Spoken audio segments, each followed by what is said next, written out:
أهلا متتبعاتي، مرحبا بكم معايا في قناتي. وفي الفيديو ديال اليوم بغيت نشارك معكم هاد الغريبة البهلة اللي كتجي لذيذة بزاف واقتصادية. تحضروها في المناسبات ديالكم ولا في الأعياد. كتجي لذيذة بزاف، وأهم شيء اقتصادية وبكمية وفيرة. وأهم شيء أنها كتجيكم ناجحة من أول مرة. مقادير بساط مع النصائح كيفاش ديروا طيبوها، لأن حتى السر ديال التطياب ديال البهلة عنده أهمية كبيرة في النجاح ديالها. إلا ما عطيتوهاش الخاطر في الطياب مع الفران، ما غاديش تصدق ليكم نهائيا. فندوزو لطريقة تحضيرها. نتوما شوفوا هنايا عن قرب كنقرب لكم باش تشوفوا لي ديتاي كيفاش كتجي بالضبط. هادو تحرقوا لي شويه ولكن ماشي مشكل. فندوزو للمقادير. غادي نحتاج واحد المعلقه ديال القرفه، واحد شويه ديال الملحه، وجوج خمارات، بوزن 8 غرام ديال الحلوى، وهنايا واحد جوج كيسان ديال السكر سنيده، وجوج كيسان ديال الزيت، واحد الكاسونس ديال اللوز اللي محمر ومقشر، محمر ومطحون بالقشره ديالو، وواحد الكاسونس ديال الزنجلان. وبالنسبه هنا السر باش تجيكم الغريبه ديالكم فيها داك اللون ديال البهله، غادي تاخذوا كاس ديال الطحين، غادي تحمروه. هنايا درت 225 غرام ديال الزبده. غادي نزيد عليها داك جوج كيسان ديال السكر.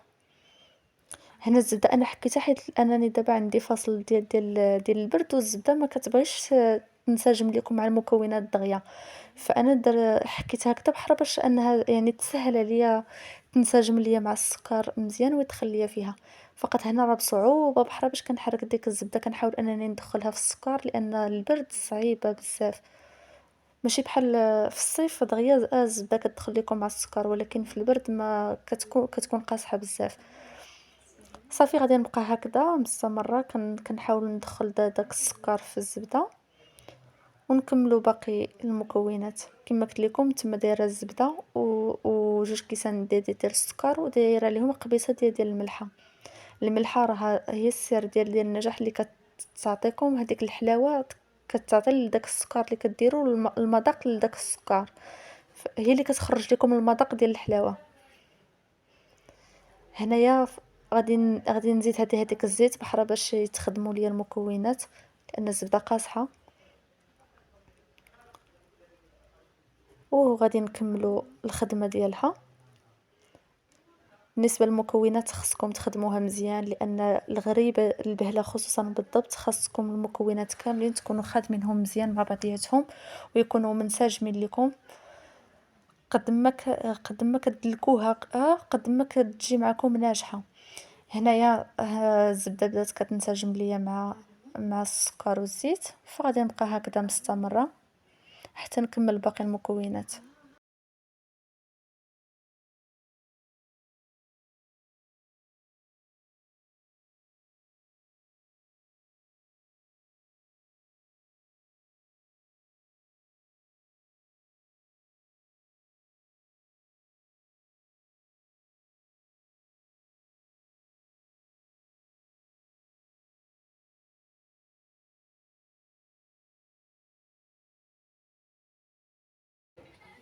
بقاو على هذه الطريقه هذه، هانتوما شوفوا حتى تولي لكم الزبده كريميه، عاد كتحبسوا.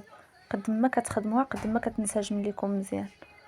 صافي هنايا غادي نزيد ندلكها شويه كذلك حتى ما تبقاش ليا ديك الزبده حبيبات، وتحسوا ان السكر داب لكم حتى هو ما كيبقاش حرش بزاف لكم في اليدين. وغادي نكملوا المكونات كاملين.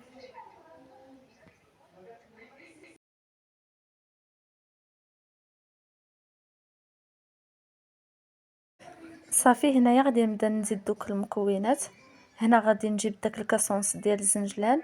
بالنسبه الا بغيتو ديروا غير كاس راه كافي، انا غير فقط بغيت ندير هنا كاسونس، ودرت كاسونس كذلك ديال اللوز اللي محمر ومهرمش، وديك المعلقه ديال القرفه. بالنسبه للقرفه الا كانت عندكم قرفه مجهده ديروا معلقه صغيره. كانت عندكم القرفه ما فيهاش الريحه ما مجهداش بزاف، انا هذه راه عندي ما مجهداش بزاف عفوا ما قويتش من هذا، درت غير شويه ما عطاتنيش ديك الريحه اللي انا كتعجبني ديال القرفه، هذاك المذاق ديالها. بالنسبه للناس اللي ما كيبغوش القرفه ممكن انكم ديروا جوج ساشيات ديال الفاني فقط. انا هنا اكتفيت بمذاق القرفه حيت هو المذاق التقليدي والقديم ديالها باش كتخدم. اما الفانيلا الله ولاو كيخدموا بها مؤخرا، فكنفضل انني ندير فيها القرفه على انني ندير الفاني. هنايا غادي نزيد هذاك الكاس ديال الدقيق اللي محمر، اللي حمرته قبل. هذاك هو باش كيعطيكم هذاك اللمعه ديال اللون. عفوا سمحوا لي، كيعطيكم داك اللون ديال الغريبه، كتجيكم في هذاك اللون بحال الكراميل بحال هكا. المهم كيعطيها اللون زوين. وهنا غادي نديرو دوك جوج خمارات بوزن 8 غرام، يعني المجموع 16 غرام. وغادي نبدا نضيف الدقيق. بالنسبه للدقيق غادي ديروا كيلو قل كاس ديال الدقيق. الا مشيتو بهذا العبار هذا اللي انا قلت لكم، يعني الا درتو جوج كيسان السكر، درتو جوج كيسان ديال سنيده، درتو كاس ديال اللوز، درتو كاس ديال الزنجلان، فراكم غادي ديروا كيلو كامل ديال الدقيق. اما الا درتو كاس اونص ديال الزنجلان وكاس اونص ديال اللوز، فغادي تحيدوا كاس ديال الدقيق، ما غاديش تزيدوه، لان غادي تجيكم هكذاك. صافي هنايا غادي نبدا نخلط هذاك الدقيق مزيان مع هذوك المكونات. بالنسبه للدقيق فديروا الدقيق الخاص بالحلويات، يعني الدقيق يكون نوعيه جيده باش تجيكم الحلوه ديالكم زوينه. والسر ديال النجاح ديال البهله هي ماشي كباقي الحلاوي الاخرين، فكتبغي دليك. والا ما كنتوش مثلا مزروبين ولا تتابعكم الشقه ولا شي حاجه، فمن الاحسن انكم تعجنوها ودلكوها مزيان، وغادي تشدوا واحد الكيس بلاستيكي وغادي تخليوها فيه واحد الساعتين ولا واحد الساعه. لانكم فاش كتخليوها ترتاح هذوك المكونات كيزيدوا ينسجموا بعضياتهم وكتلاق، وكتجيكم زوينه بزاف. وحتى ملي كتكور كتجيو كتكور معكم دغيا، كتكون طلقات ديك الساعه. فهنايا غادي نبدا نعجنها مزيان. دابا غادي نبدا نعطيها الدليك، لانها هي الغريبه كتبغي الدليك. انا هنا كنعجنها بيد وحده، غادي نعجنو بجوج يدين باش كتنجح معاكم. صافي هنايا كنبدا اولا غير كنجمع وكنحاول بحال كنخلط.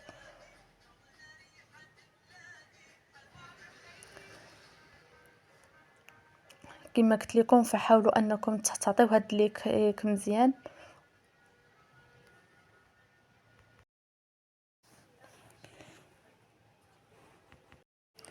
هنايا نتوما شفتوا شحال يعني كندلكها. انا هادشي هادشي غير اللي انا صورت، اما بلا اللي حذفت انني قداش شحال ديال الوقت وهي كتدلك. لان قد ما كتدلك لكم نتوما كتدلكوا نتوما كتشوفوا واش كتكور لكم، كتجمع لكم في التكويره ولا لا. كتبقاو دلكوا حتى كتولي تجمع لكم في التكويره، يعني كدوروا كتجيو تكوروها وكتجمع لكم، عاد كتحبسوا عليها. وعندك انه فقط ما تبغيش تجمع لكم وتبقاو تزيدوها في الزيت ولا شي حاجه. حتى الا شفتوا راسكم انها قسحت لكم لدرجه كبيره انها ما بقاتش كتجمع لكم، عاد انكم كتزيدوها الزيت. صافي هنايا غادي نبدا ندورهم. بالنسبه للغريبه البهله كما العاده كتكونوا مسخنين الفران قبل وكطيبوها من التحت حتى كيتحمر الوجه ديالها من الفوق وتشقق لكم. عاد كتطلعوها الفوق تكمل الطياب ديالها. كطيبوها على درجه حراره مهيله، عفوا سمحوا لي.